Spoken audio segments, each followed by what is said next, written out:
Mahal pa kita pero hindi naaabot sa puntong hahabulin pa kita.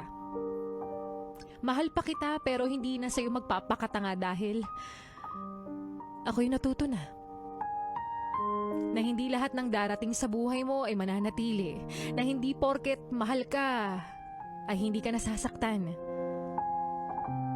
Siguro, yun nga lang talaga yung kahalagahan ng salitang break up, no? Hindi para saktan ka.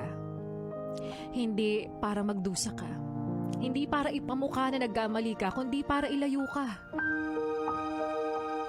sa maling tao. Kaya simula sa araw na to, hindi na kita iiyakan. Simula sa araw na to, hindi na ako manghihinayang sa relasyon natin na ikaw mismo ang nagsayang, at simula sa araw na to, hindi ko na muling papaikutin yung mundo ko sa'yo na minsang pinahinto mo.